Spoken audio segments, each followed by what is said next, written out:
Here's some tips and tricks on how to get the perfect mermaid hair. Mermaids. The tools I'm going to use today are the Bondi Boost Wave Wand, the Heat Protect Spray, the styling powder, and a little secret weapon product at the end. This is my friend Ken's. When she walked in, she had short hair, but not today because we're going full mermaid. Always start with a good heat protectant to protect your hair, and that's exactly what we're gonna do today. We're gonna spray the heat protect throughout. Next, we're gonna blow dry the hair in a downward motion, just using our hand. After that, we're gonna grab our round brush and use it on the face framing pieces only. And we do this just to lay those pieces a little flatter. I think it just elevates the look and makes it a little more chic. I don't know.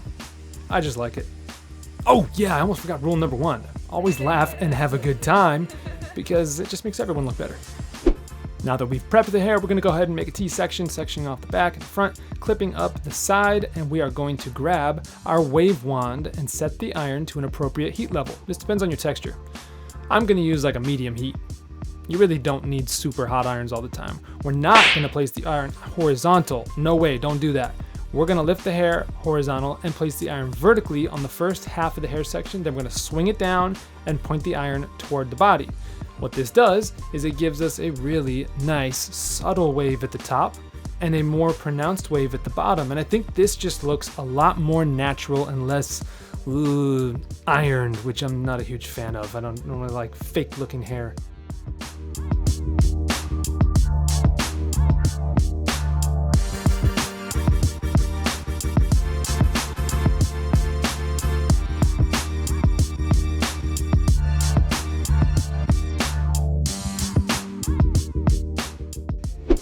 Okay, onto the money section, the face framing layers. We're gonna pull these pieces straight up and just tap them. And we don't really wanna crimp them too hard. I wanna keep the hair toward the root a little softer. So we just wanna give it a little bit of a bend. Straight up, clamp your iron down for just a second, and you can see the result. If you want to push the hair away from the face, you can go ahead and wrap that first section around the iron just like I did there, and that kind of lifts it off the eye a little bit. At this point, we're gonna have a really light, airy, ethereal feel. And I wanna keep that at the root, so we're gonna use the styling powder at the root to keep it nice, dry, and airy. Then we're gonna finish up with our secret weapon, the Elixir Hair Oil.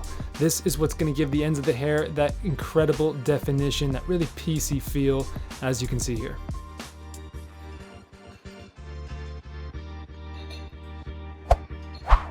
There you go, those are my tips and tricks on how to achieve the perfect mermaid hair. I hope you guys enjoyed, and I'll catch you next time. Ciao.